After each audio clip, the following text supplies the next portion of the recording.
The inspiration for this story came from my own experience as a high school senior. Yes, I did date an art teacher, and it's not like it sounds, actually.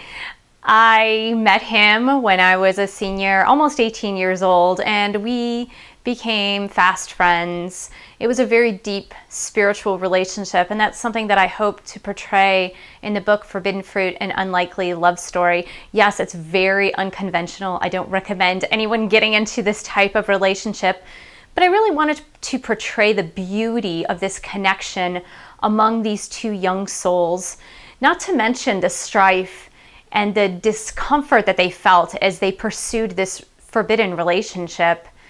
It helped them grow personally, however, and that's one thing that I hope to express in this book to the readers, is that it helps both characters grow immensely and deeply.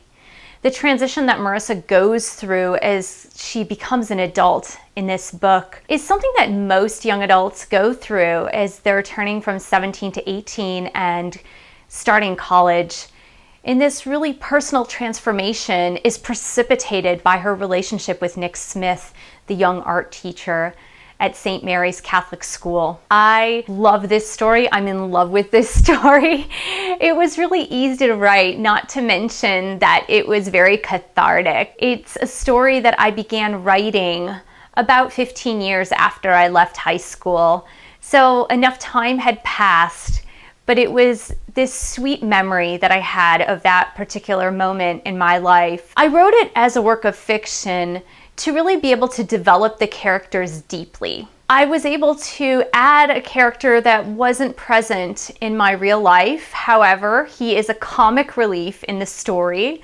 His name is Chip, and I hope you get to know Chip and get to love him as much as Marissa loves him in the book. And he's a really good friend for Marissa. He's a sounding board for her when she gets really confused about what's going on in her life. He has this really practical way of looking at things. He's a little bit immature, but he's also very wise. And Chip is one of the characters that I was able to develop in this story as it was a work of fiction.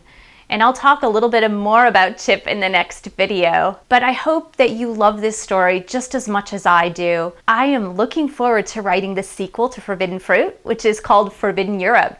And it's about Marissa's adventures after high school. I can't wait to hear your feedback, and please enjoy Forbidden Fruit, An Unlikely Love Story.